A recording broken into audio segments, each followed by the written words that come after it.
दोस्तों 5 महीने हो चुके हैं जब बांग्लादेश में तख्तापलट होता है और वहाँ की पीएम शेख हसीना को हटाकर एक नोबेल पीस प्राइज़ जीते हुए मोहम्मद यूनुस को एक केयरटेकिंग प्राइम मिनिस्टर के रूप में बैठाया जाता है। मित्रों, हमारे जो एक्स सीडीएस थे जनरल बिपिन रावत, जो अब नहीं रहे हैं, वो अक्सर कहा करते थे भारत को हमेशा 2.5 फ्रंट से युद्ध के लिए तैयार होना चाहिए। 2.5 फ्रंट कहने का मतलब था एक फ्रंट से पाकिस्तान, दूसरे फ्रंट से चाइना और 0.5 फ्रंट ऐसे लोग जो हमारे देश में तो रहते हैं बट देश के प्रति वफादार नहीं हैं। लेकिन हाल के ही कुछ महीनों में जो घटनाएं घट रही हैं बांग्लादेश में, ऐसा लगता है कि आने वाले समय में भारत को 2.5 फ्रंट नहीं बल्कि 3.5 फ्रंट से युद्ध के लिए तैयार होना चाहिए। अब आप सोच रहे होंगे कि अचानक बांग्लादेश, पाकिस्तान और चाइना जैसे देशों के कतार में कैसे खड़ा हो गया? मित्रों, तख्ता पलट के बाद जिस मोहम्मद यूनुस को तख्त पर बैठाया गया, उनके एक्शंस को देखकर तो ऐसा ही लगता है। बांग्लादेश का जन्म ही हुआ था पाकिस्तान को तोड़कर 1971 में भारत की सहायता से, और उस युद्ध में एक एस्टिमेट के मुताबिक कम से कम 3 मिलियन लोगों का मर्डर हुआ था और कम से कम 2 लाख बंगाली औरतों के साथ दुष्कर्म हुआ था। किसके द्वारा? पाकिस्तानी आर्मी के द्वारा। खैर, ये तो बातें पास्ट की हैं। हमारा देश उन सब बातों को भूलकर आज पाकिस्तान के साथ अपने रिश्ते को प्रगाढ़ कर रहा है। और हाल के ही दिनों में कुछ ऐसी घटनाएं घट रही हैं जिसको लेकर भारत की चिंताएं बढ़ रही हैं।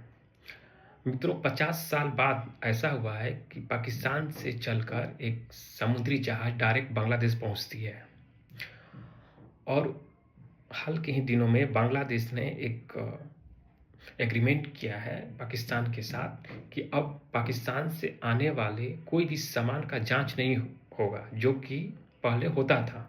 मतलब जब शेख हसीना थी तो पाकिस्तान से कोई भी जब सामान एक्सपोर्ट होता था बांग्लादेश में, उनका अलग से ही एक जांच होता था। लेकिन यूनुस की गवर्नमेंट ने उस प्रोविज़न को हटा दिया। अब जो बांग्लादेश है, हमारे नॉर्थ ईस्ट से अप्रॉक्स 4000 किलोमीटर उसका बॉर्डर लगता है। मीन्स 3 साइड से वो इंडिया से घिरा हुआ है। और आज पाकिस्तान से गुड्स जा रहा है, कल के डेट में उस शिप से हथियार जाएगा, ड्रग्स जाएगा, और वो बांग्लादेश में बिना जांच के पहुंचेगा। और वो बांग्लादेश से होते हुए भारत की सीमा में, जो कि पोरस है, भारत का जो बॉर्डर है बांग्लादेश के साथ, वो फेंसिंग वाला नहीं है, वो पोरस है। कल के डेट में तो हो सकता है वो ड्रग्स और हथियार जो बांग्लादेश में पहुंचा पाकिस्तान से, वो नॉर्थ ईस्ट में पहुंचेगा। और नॉर्थ ईस्ट का इलाका जो कि ऑलरेडी हिंसा से जूझ रहा है, जैसे आप तो देख रहे हैं मणिपुर कब से डिस्टर्ब है, तो आने वाले समय में पाकिस्तान क्यों ना कोशिश करेगा कि उसके हथियार और ड्रग्स नॉर्थ ईस्ट में जाएं, नॉर्थ ईस्ट और ज़्यादा वायलेंस और डिस्टर्ब हो।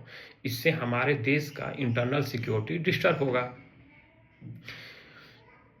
और तो और बांग्लादेश ने पाकिस्तान से हथियार, आर्म्स, अम्यूनेशन बड़े मात्रा में खरीदने शुरू कर दिए हैं। जब बांग्लादेश का बॉर्डर सिर्फ इंडिया से घिरा हुआ है, इंडिया से कोई थ्रेट नहीं है, फिर भी अगर कोई देश इस स्केल पर हथियार खरीदने लगा वो पाकिस्तान से, तो एक परसेप्शन बनता है कि जब इंडिया से कोई थ्रेट नहीं है तो फिर इस हथियार को खरीदने का क्या मतलब है। यानी तुम कहीं ना कहीं इंडिया को थ्रेट परसेप्शन मान कर तुम ऐसे हथियार खरीद रहे हो पाकिस्तान से। कल के कुछ दिन पहले बांग्लादेश ने वेस्ट बंगाल के बॉर्डर इलाके में, मतलब बांग्लादेश और जो वेस्ट बंगाल का बॉर्डर इलाका होता है, वहाँ पे एक टर्की का जो ड्रोन बांग्लादेश आर्म फोर्सेस को मिला है उसको उड़ा रहा है।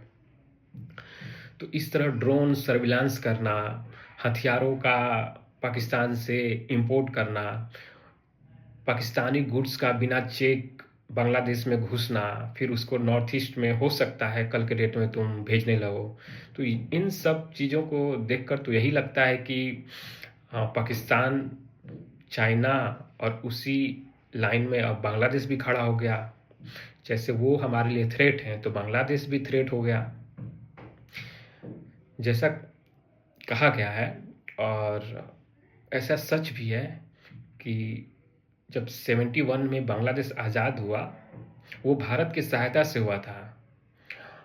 और जब भारत किसी देश को, मतलब बांग्लादेश को आज़ादी दिलवा सकता है, तो आज का भारत 1971 के भारत से तो 180 डिग्री ज़्यादा पावरफुल है। तो जब कोई देश को हम आज़ादी दिला सकते हैं, तो अगर कोई देश, एक जिद्दी जैसा देश जो हमारे लिए थ्रेट होगा, तो क्यों ना हम उस आज़ादी को ले भी सकते हैं, या फिर अपने थ्रेट के परसेप्शन के अनुसार उसको हम बांग्लादेश को फिर और भी तोड़ सकते हैं।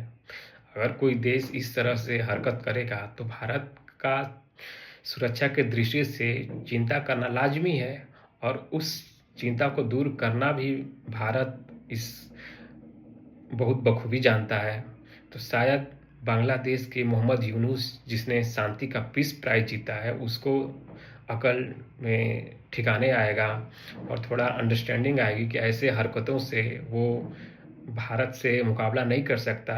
रेदर वो एक अपना एक परसेप्शन बना लेगा कि बांग्लादेश भी भारत के लिए थ्रेट है, भारत उस थ्रेट को कम करने के लिए अपने हिसाब से काम करेगा। Thank you.